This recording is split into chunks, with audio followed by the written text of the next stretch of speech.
Merci de votre attention. Merci beaucoup pour cet exposé, évidemment, qui méritera des développements. Alors, à défaut de passer l'électricité, je passerai le flambeau, donc, à Sophie Nordman. Merci Philippe, bonsoir. Bien, alors moi, comme l'annonçait Philippe Gaudin tout à l'heure, dans ces quelques propos qui vont ensuite servir de base à nos échanges, je parlerai à partir de la position singulière qui est la mienne, à savoir que je suis philosophe de formation. Or, la philosophie, c'est d'abord et avant tout non pas une science, mais je dirais une pratique de la mise en question. Et je me permets de le préciser parce que c'est quelque chose que de nos jours on a parfois tendance à oublier quand on convoque le philosophe comme une sorte d'expert de qui on attend les réponses sur les grandes questions sociétales, existentielles de notre temps. Je crois qu'une telle attente, elle est tout à fait contraire à l'esprit même de la philosophie qui est née avec Socrate, non pas comme un art de la réponse, mais au contraire comme une pratique de la mise en question. Et moi, c'est donc dans cette inspiration socratique, si vous voulez, que je voudrais me placer aujourd'hui, c'est-à-dire celle qui consiste non pas à ajouter du savoir au savoir, mais plutôt à s'efforcer de déplacer, pour ainsi dire, le regard pour essayer de voir autrement et de mettre en question ce qui, spontanément, semble aller de soi. Et donc, dans cet effort-là, il me semble que de porter ses regards sur le judaïsme, ce peut être justement l'occasion d'interroger en creux ce que couramment on entend par religion. Et en particulier, quand on entend religion, souvent on entend d'emblée deux autres notions qui sont connexes, à savoir, et Lucien Scubla le rappelait à l'instant, celle de croyance et puis celle de Dieu. Et je crois que très souvent, c'est de là que naissent les confusions sur ce qu'on entend avec, sur la manière dont spontanément nous associons des notions entre elles. Or, ce qui est intéressant, c'est de voir que dans le judaïsme, ces trois notions, on aurait pu en prendre d'autres, mais c'est en tout cas l'entrée que j'ai prise, ces trois notions, donc celle de religion, celle de croyance et celle de Dieu, ces trois notions qui, à nous semblent comme consubstantielles les unes des autres, elles sont déconnectées. Et d'abord, puisque nous sommes partis tout à l'heure de l'étymologie du mot religion et de son évolution, l'évolution de son sens au cours de l'histoire, il est, je crois, intéressant de constater qu'en hébreu, merci, qu'en hébreu, le mot de religion n'existe pas. D'ailleurs, c'est pas seulement le cas du mot religion, c'est le cas d'autres mots. Par exemple, le mot de Dieu, qui n'a pas d'équivalent en hébreu, ou alors qui a des équivalents multiples, ce qui revient finalement au même. Mais je resterai ici sur le mot de religion. Donc en hébreu, ce mot n'existe pas. Ou plutôt, il y a bien un mot en hébreu moderne qu'on traduit par religion, c'est le mot date. Voilà, en hébreu, ça se dit date, en hébreu moderne. Or, première remarque, ce mot de date, il n'est pas d'origine hébraïque, mais d'origine perse. Et du coup, et c'est lié, ce terme, il n'apparaît pas dans les 5 livres de la Torah, dans ce qu'on appelle le Pentateuque. Donc, dans le Pentateuque et en hébreu biblique, il n'y a pas de terme pour désigner la religion. Ce mot de date, ce mot donc qui en hébreu moderne prend le sens de religion, c'est un mot d'origine perse et on en trouve une occurrence seulement dans un livre tardif de la Bible qui est le livre d'Esther. Et là, deuxième remarque importante, me semble-t-il, dans le livre d'Esther, ce mot de date, il n'a pas le sens de religion, mais enfin de religion telle que nous l'entendons, il a le sens de loi ou de décret. Et j'y reviendrai, mais je crois que ça n'est pas du tout anecdotique que ce qui est devenu en hébreu moderne le mot religion est au départ pour sens le mot de loi. Parce que fondamentalement, dans le judaïsme, ce qui est central, c'est cette idée d'une loi dont les juifs sont les dépositaires et qui serait à mettre en pratique et à transmettre.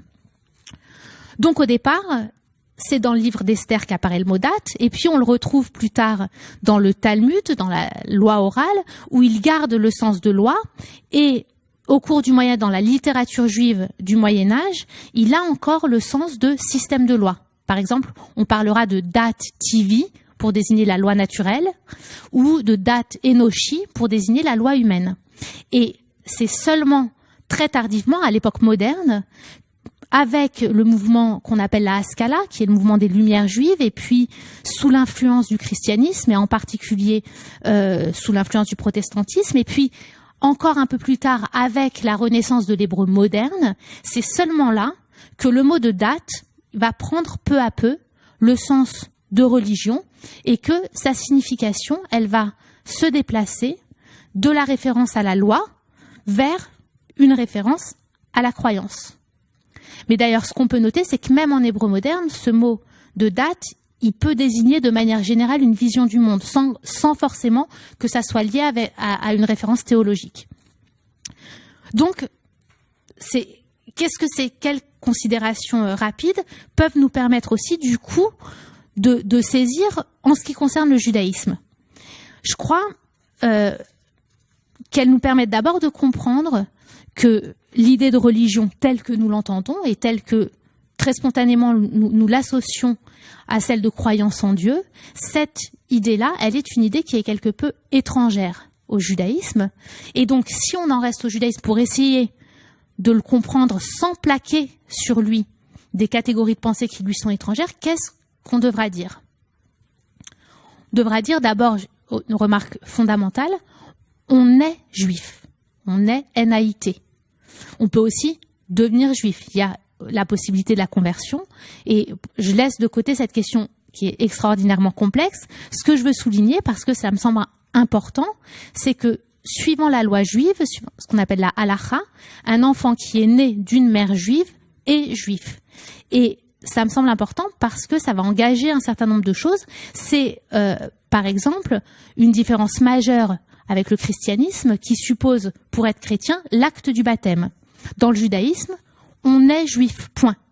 Et pourquoi ça me semble important? Parce que naître juif, cela signifie que l'on est dépositaire de quelque chose au nom des générations passées et pour les générations à venir. On est dépositaire de quelque chose que l'on va avoir à son tour pour tâche de transmettre à la génération suivante. Et donc, on est juif. Ce que je veux dire, c'est qu'on est EST cette fois-ci d'emblée placé dans cette situation au sens sartrien du terme. Et du même coup, la question, elle va d'emblée se poser non pas en termes de croyance, mais plutôt en termes de transmission. Vais-je abandonner, vais-je déposer comme un fardeau encombrant ce judaïsme dont je n'ai dépositaire, ou est-ce que je vais le transmettre à mon tour, et alors comment? Et ce qui est important de considérer, c'est que les différents courants du judaïsme religieux, ils vont essentiellement naître de la réponse qu'on va donner à cette question. C'est-à-dire que, par exemple, certains estimeront que pour transmettre ce judaïsme dont chaque génération est dépositaire, pour que cette transmission puisse se perpétuer, il faudra que chaque génération garde intact ce qui lui a été transmis et le transmette intact à la génération suivante.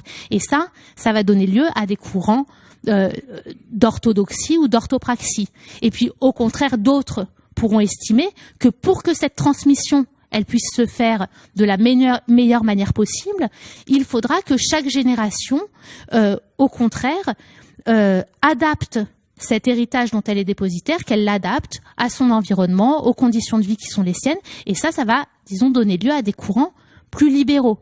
Mais si j'insiste sur cela, c'est qu'on le voit, ce qui est déterminant, ça n'est pas par exemple des discussions théologiques sur la nature de Dieu qui vont donner différents courants, comme on peut le voir dans d'autres traditions religieuses. Ça n'est pas des questions ni théologiques ni des questions de courants de canons religieux qui vont donner lieu à des courants distincts, mais c'est plutôt la manière de prendre en charge cette question fondamentale: être dépositaire et transmettre.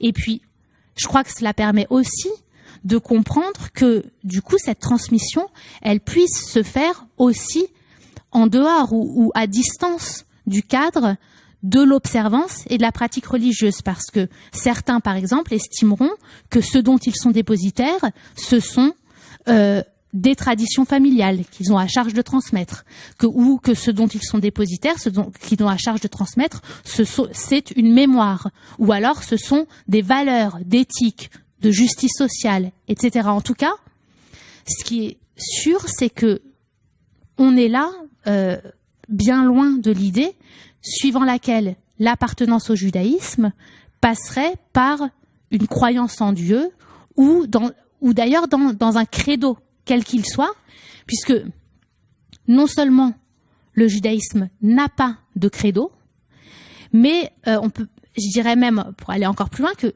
la question de la croyance en Dieu n'est pas du tout quelque chose qui va de soi. Au contraire, c'est quelque chose qui est très problématique. J'ai dit tout à l'heure en commençant qu'il n'y avait pas de mot unique en hébreu pour dire Dieu. C'est quand même paradoxal que dans le monothéisme, il n'y ait pas de mot unique pour dire Dieu, mais même, on peut ajouter que, comme l'a montré notamment Emmanuel Levinas, qui est l'un de ces philosophes juifs contemporains dont je m'occupe plus particulièrement dans mes recherches, si par Dieu, on entend un être suprême, alors, d'une certaine manière, y croire, ça serait encore une forme d'idolâtrie. Donc, la question de Dieu, elle est une question, elle est un problème. Elle est un problème plus qu'un prérequis. Et donc, la croyance en Dieu ou la croyance en un être suprême n'est pas quelque chose qui va de soi, et elle est encore moins quelque chose qui serait requis ou qui serait exigé pour s'inscrire dans une appartenance au judaïsme. Alors, du coup, se pose la question de la croyance, parce que quand je dis que dans le judaïsme, il n'y a pas de credo, est-ce que ça signifie pour autant que le judaïsme exclut toute forme de croyance? Non, mais là encore, comprendre ce que peut signifier la croyance dans le judaïsme nous oblige à mettre en question nos cadres de pensée, les cadres de pensée qui sont communément admis. Et surtout, ça oblige à ne pas plaquer trop vite nos propres catégories de pensée. Parce que très couramment, quand on parle de croyance, on a en vue, ça renvoie, si vous voulez, à une sorte de dichotomie entre, d'un côté, la raison, qu'on identifierait spontanément au savoir, à la connaissance, et puis, de l'autre côté, tout ce qui dépasse la raison, tout ce qui n'est pas objet de connaissance, et c'est cela qui constituerait le champ de la foi ou de la croyance. Or, dans le judaïsme, cette partition, si vous voulez, entre d'un côté la raison et de l'autre la croyance, elle n'a pas lieu d'être. La croyance, ce que en hébreu on nomme émouna, c'est le mot émouna qu'on traduit généralement par croyance, la croyance, elle n'est pas à côté de la raison. La croyance, elle est plutôt une forme d'exercice de la rationalité. Mais l'exercice d'une rationalité, d'une forme de rationalité qui n'est pas celle de la science telle que nous l'entendons. Il s'agit, on pourrait dire qu'il s'agirait d'une rationalité qu'on pourrait appeler pratique. Une rationalité qui relève, si on reprend les grandes questions qui sont formulées par Kant, une rationalité qui ne relève pas de la question « que puis-je connaître ?», mais de la question « que dois-je faire ?» Et c'est une rationalité de ce type que l'on trouve à l'œuvre, notamment dans le Talmud, dans les discussions talmudiques, ces discussions qui ne portent absolument pas sur l'existence de Dieu ou sur des questions métaphysiques auxquelles on pourrait croire ou non, mais qui portent sur des cas extrêmement concrets de la vie courante afin de codifier un certain nombre de pratiques, de lois, de commandements. Donc, il n'y a pas d'un côté la raison, de l'autre la foi ou la croyance, mais plutôt une sorte de raison confiante. Et d'ailleurs, le mot émouna en hébreu, qu'on traduit généralement par croyance, veut dire confiance. Et on retrouve là ce que vous disiez tout à l'heure à propos de la proximité du mot de foi, fidélité, confiance. On retrouve cette même proximité en hébreu. Et pour illustrer ce propos, on peut remarquer que nous aussi, dans la langue française, nous avons deux adjectifs qui renvoient à ces deux formes de rationalité que je viens d'évoquer. On a d'abord le rationnel, qui se rapporte à la connaissance, et puis on a aussi le raisonnable, qui se rapporte à l'agir, et c'est plutôt quelque chose de cet ordre qu'il faut avoir à l'esprit quand on aborde la question de la croyance dans le judaïsme. Donc, une croyance qui renvoie à une certaine pratique, plutôt qu'à une forme d'adhésion intérieure, spirituelle, à un credo ou à des choses qui dépasseraient la raison. Et d'ailleurs, et là, d'une certaine manière, je boucle la boucle avec le départ, ce lien entre croyance et pratique, il nous fait, dans une certaine mesure, retrouver le sens originel du mot date dont j'étais partie, qui renvoyait, je vous le rappelle, à l'idée de loi. Donc on a une autre manière d'articuler loi, croyance, religion, pratique. Et donc, je crois que on peut là mesurer l'écart entre cette conception et puis la définition usuelle, si vous voulez, qu'on donne de la religion. J'ai relevé la manière dont le définissait le Larousse, mais qui correspond d'une certaine manière à l'entente spontanée qu'on en a. Religion, ensemble déterminé de croyances et de dogmes définissant le rapport de l'homme avec le sacré. On voit que cette définition-là, elle ne peut pas s'appliquer telle qu'elle au judaïsme, ou sinon on passe à côté d'une réelle compréhension. Et en regard, si vous voulez, de cette définition, je voudrais peut-être vous lire une phrase d'Emmanuel Levinas, qui peut, d'une certaine manière, ouvrir la réflexion et la discussion. Voilà ce qu'écrit Levinas dans l'Arche Sainte, cette Arche Sainte qu'on évoquait tout à l'heure. Dans l'Arche Sainte, donc, d'où Moïse entend la voix de Dieu, il n'y a rien d'autre que les tables de la loi. Connaître Dieu, c'est savoir ce qu'il faut faire. Et donc, voilà, je crois que ce rapide détour par le judaïsme, d'abord, il peut nous permettre de réinterroger ce que spontanément nous mettons derrière les mots de religion, de croyance, etc. Et puis, je crois aussi qu'il doit nous mettre en garde contre un danger qui serait celui de plaquer sur le judaïsme des catégories de pensée qui lui sont étrangères et qui, du coup, ne permettraient pas de réellement le comprendre. Et alors, s'il me reste une toute petite minute, il m'en reste une toute petite parce que du coup, en préparant cette intervention, il m'est revenu en mémoire une histoire juive, une blague. Et donc voilà, je l'aime bien parce que je la trouve assez éloquente et je trouve que finalement, elle en dit parfois autant que de longs discours. Donc, c'est monsieur, j'ai pas l'habitude de raconter des blagues, hein, donc je me jette à l'eau. C'est monsieur et madame Goldblum qui ont un fils, le petit Moshe. Et puis le petit Moshe arrive en âge d'aller à l'école et là monsieur et madame Goldblum commencent à se renseigner de manière très rigoureuse parce qu'il est vraiment extrêmement important pour eux que le petit Moshe reçoive la meilleure éducation possible pour qu'il puisse faire de bonnes études, etc.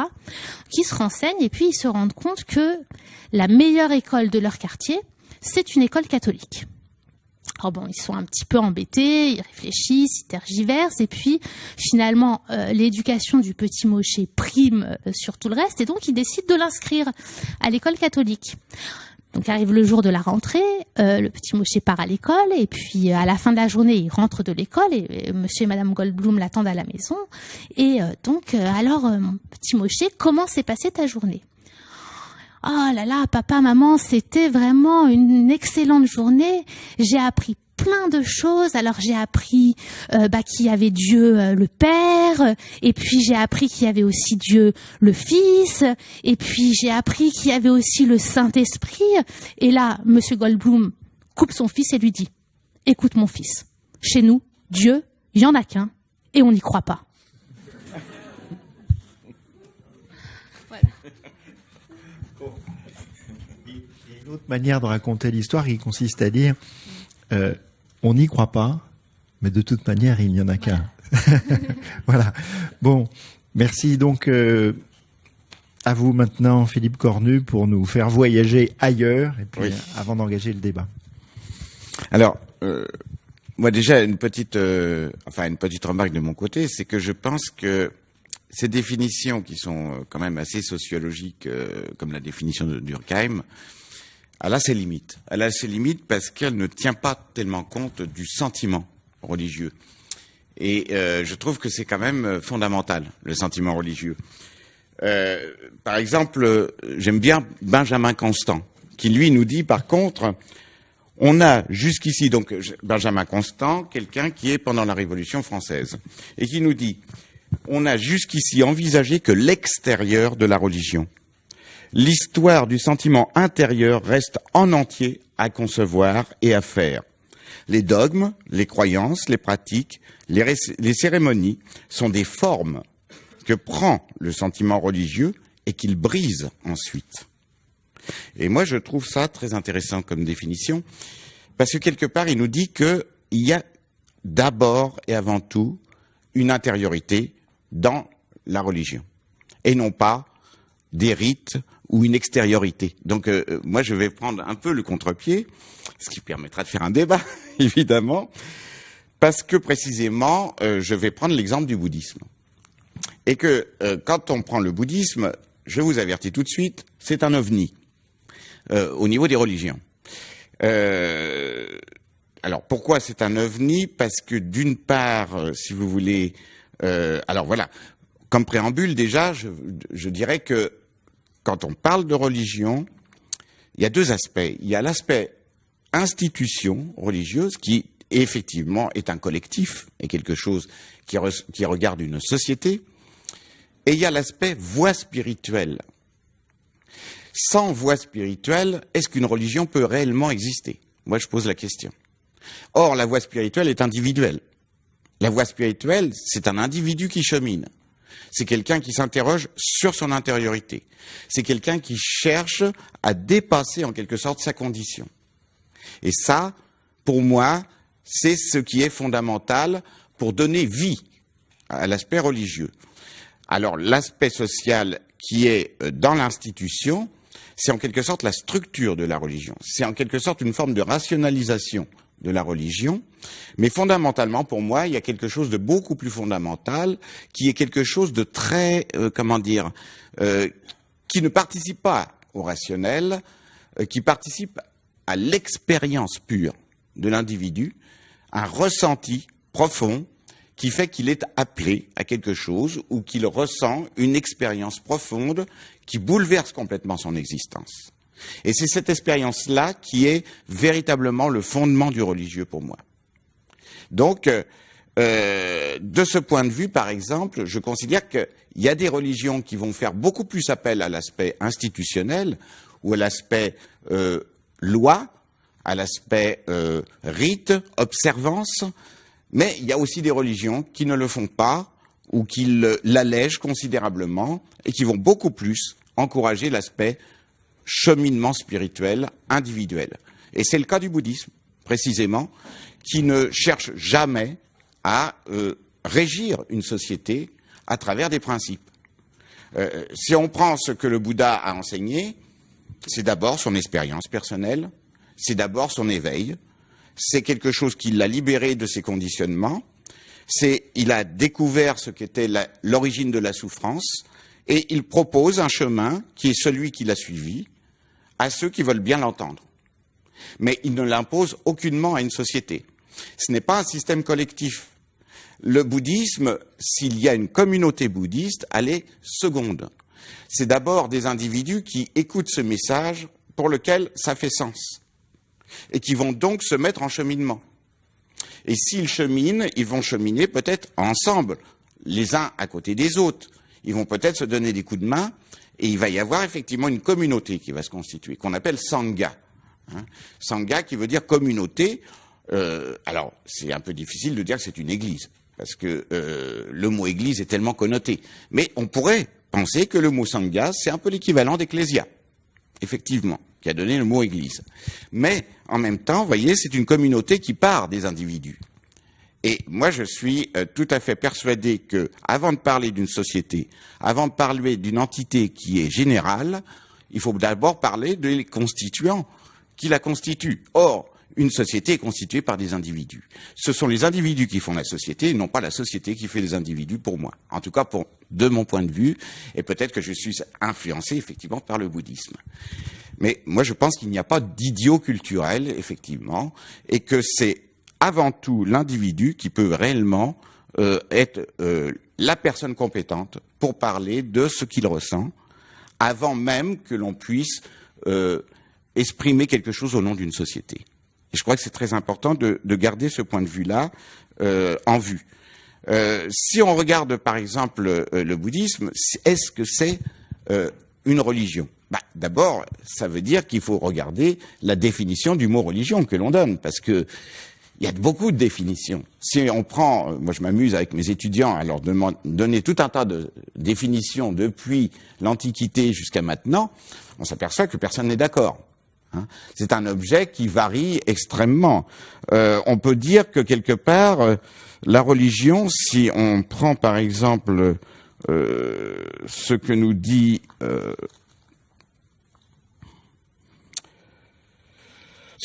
par exemple, je sais pas moi, la définition la plus large, par exemple, pour moi, c'est Paul Tillich qui la donne, qui est un protestant, un théologien protestant. Il nous dit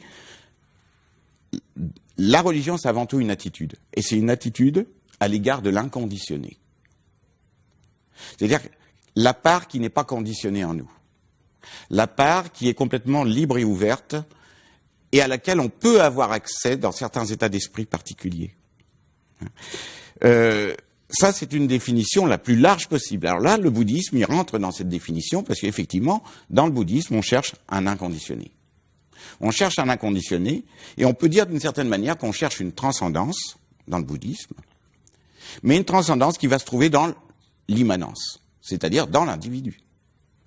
Ce n'est pas une transcendance qui est extérieure. Il n'y a pas un créateur et une créature. Tout se produit dans l'esprit de l'individu.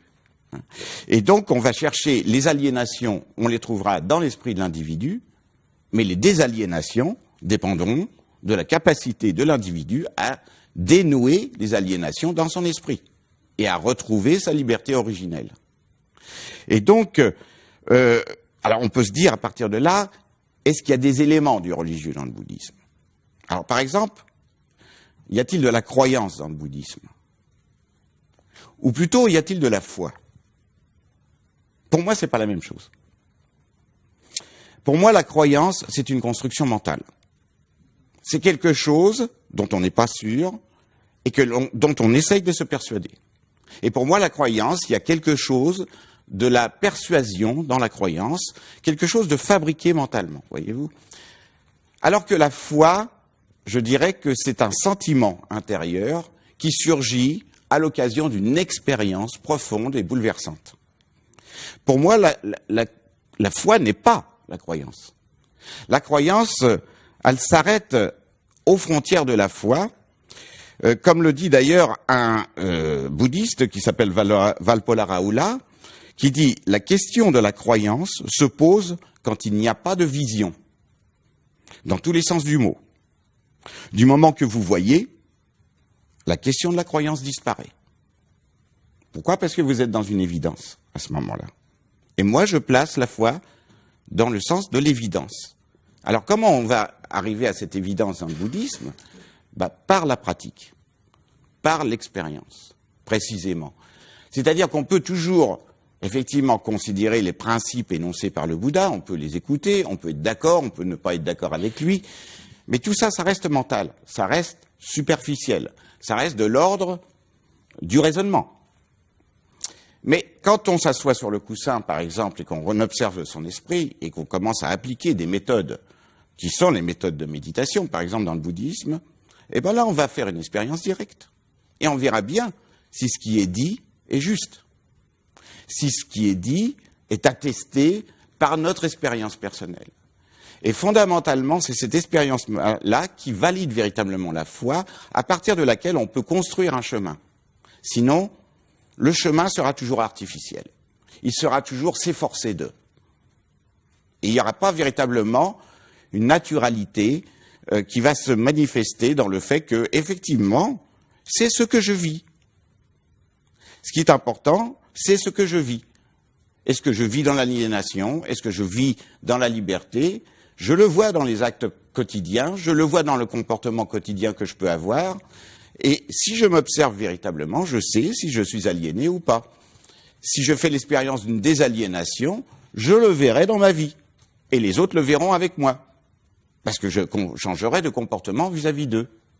Et c'est ça qui compte fondamentalement dans le chemin bouddhique. Et donc, quand il va y avoir effectivement une possibilité pour le bouddhisme d'avoir un impact social, c'est quand un certain nombre d'individus seront convaincus effectivement de ce chemin par leur propre expérience, et que par conséquent, il va y avoir un effet boule de neige qui va effectivement influencer la société. Mais ce n'est pas un fait social avant tout. D'ailleurs, le Bouddha a proposé aux gens de sortir quelque part de la société pour pouvoir faire un chemin spirituel. C'est le chemin monastique au départ qui est proposé. Et en fait, ce sont des gens qui s'abstraient de la famille, qui s'abstraient de la société, qui renoncent en quelque sorte au monde pour pouvoir rentrer dans une intériorité, quitte ensuite à revenir vers le monde, bien entendu, parce que ce n'est pas un chemin de fermeture par rapport au monde.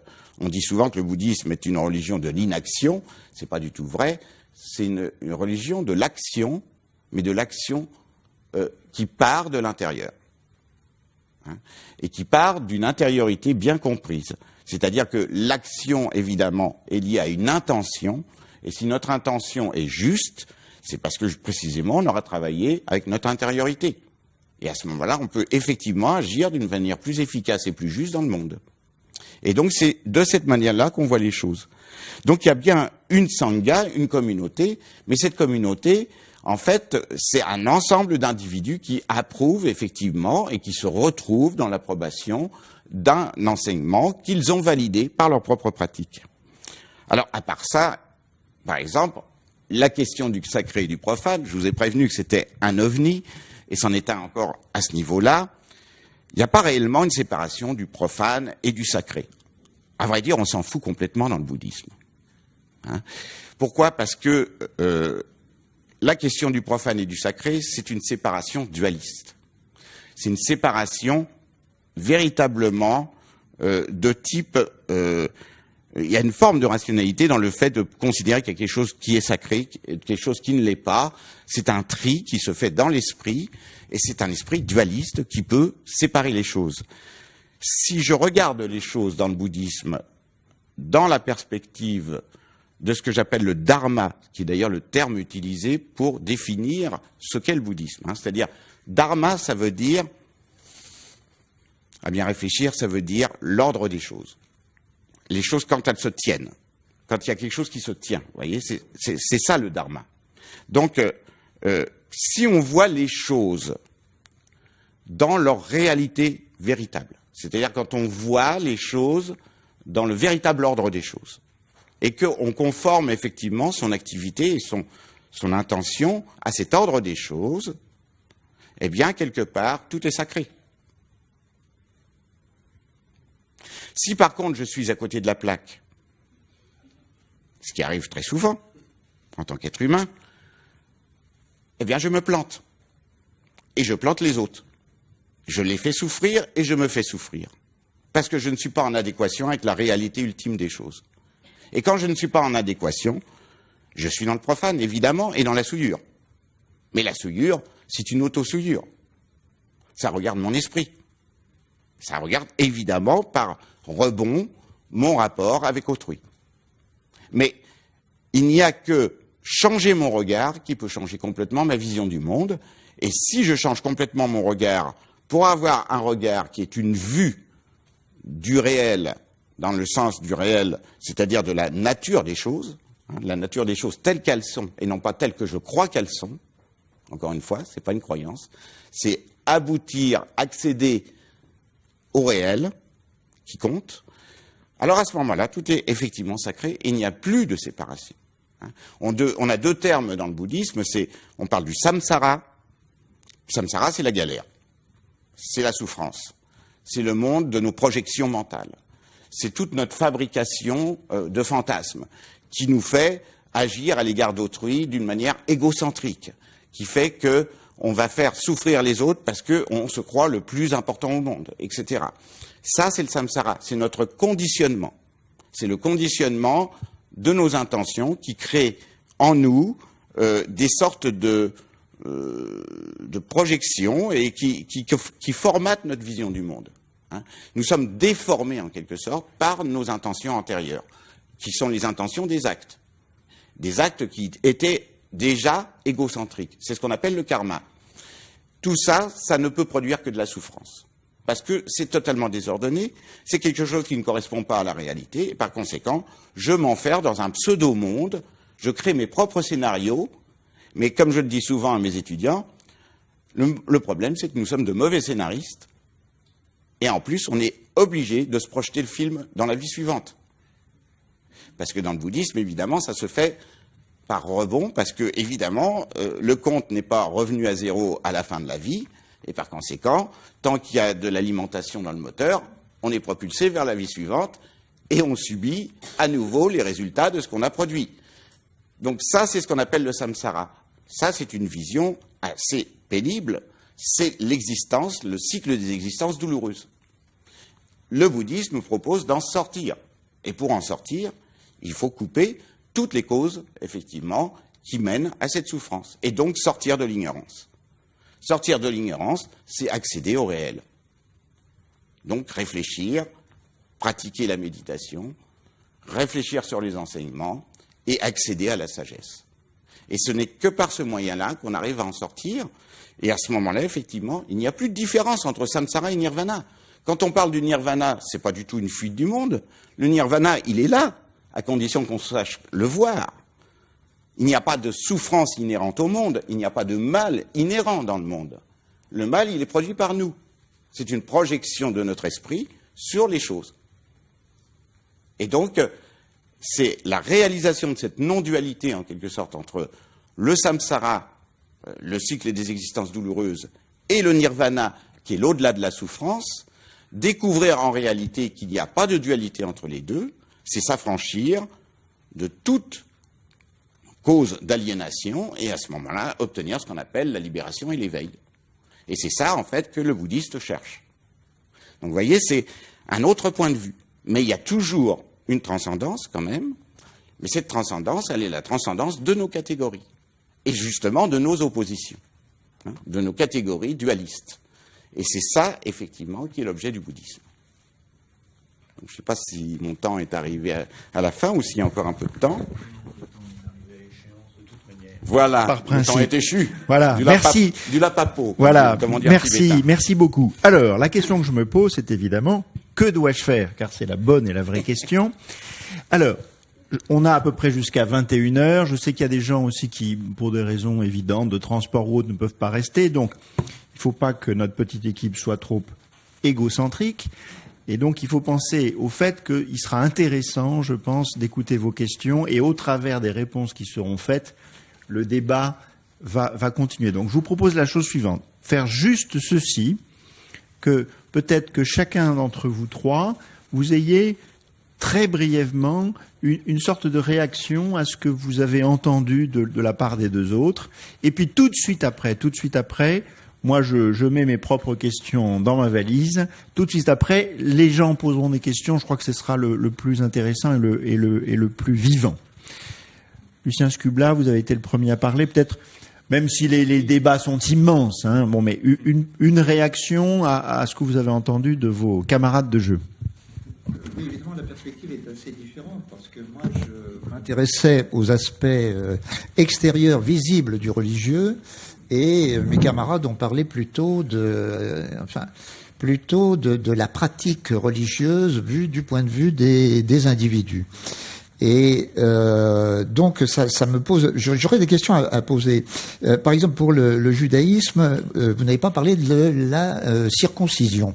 Vous dites on est juif, mais si on n'est pas circoncis, est-ce que on est juif quand même? Dans le judaïsme, il y a un certain nombre de commandements qu'on appelle les mitzvot. Oui. La circoncision fait partie, il y en a d'autres, par exemple la cacheroute, et donc la circoncision est une mitzvah, elle est un commandement, mais elle ne conditionne pas le fait d'être juif. Très concrètement, on a été juif, qu'on soit circoncis ou non. Et d'ailleurs, quand après par exemple, si vous voulez attester votre judaïsme, ce qu'on va vous demander, c'est un certificat de filiation. Il y a personne qui va aller vérifier si vous êtes ou non circoncis. C'est sur ça. Donc voilà. Voilà, donc oui, c'est une mitzvah considérée comme très importante dans le judaïsme, le fait d'être circoncis. Néanmoins, ça n'est pas la condition, c'est pas l'équivalent du baptême, si vous voulez. Oui. Non, c'est ça, c'est sur ce point que je voulais avoir une précision, parce qu'il y a quand même un paradoxe dans ce que vous avez dit. Vous dites, on a été juif, mais en même temps, vous avez insisté sur la transmission. Or, si c'est simplement à transmettre la vie, après tout, on pourrait se dire, il suffit, si je suis né juif, d'avoir des enfants pour assurer cette transmission. Mais non, vous savez bien que les 613 commandements sont très importants.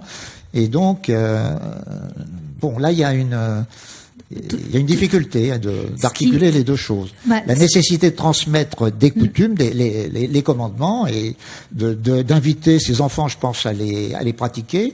La réaction du père de famille que vous citiez tout à l'heure est significative. Donc, il suffit pas de transmettre la vie pour transmettre la judaïté. Absolument. Il suffit de transmettre c'est par filiation qu'on est juif, mais ce sur quoi j'ai voulu insister, c'est que justement, cette filiation nous place dans une situation, j'ai le mot situation au sens sartrien du terme, qui nous rend dépositaires de quelque chose. Et pas seulement dépositaire d'une vie à transmettre, mais justement dépositaire de quelque chose, et c'est ce quelque chose qui a à transmettre. Donc je crois pas que les deux soient contradictoires. Les deux sont au contraire éminemment complémentaires l'un de l'autre. Et c'est ça qui fait justement c'est ce lien entre filiation et transmission qui fait peut-être la spécificité du judaïsme par rapport aux autres traditions qu'on a pu évoquer. Même si je ne suis pas spécialiste, il y a une formule qui dit on a la religion de ses enfants. Et là, ça c'est la réponse à la question de savoir comment est-on juif avec le verbe être et non pas le verbe naître. Voilà. Oui, alors j'avais un peu la même question vous me demandiez mais alors pour maintenant du côté du bouddhisme c'est un peu la même question parce que effectivement c'était le côté l'articulation de l'intellectuel et du collectif de l'individuel et du collectif. Vous avez insisté effectivement sur les sentiments individuels, l'action des individus, etc. Évidemment, je ne mets pas du tout en question l'importance de cette chose, et même Durkheim aussi insiste sur les sentiments, etc. Mais il me semble que quand vous soutenez que la société est faite d'individus et non l'inverse, je pense qu'il ne faut pas dire la société. Il y a deux concepts. D'ailleurs que Durkheim ne distingue pas société et culture, que distinguent plutôt les ethnologues. Nous ne sommes rien sans la culture, d'abord la langue que nous avons reçue.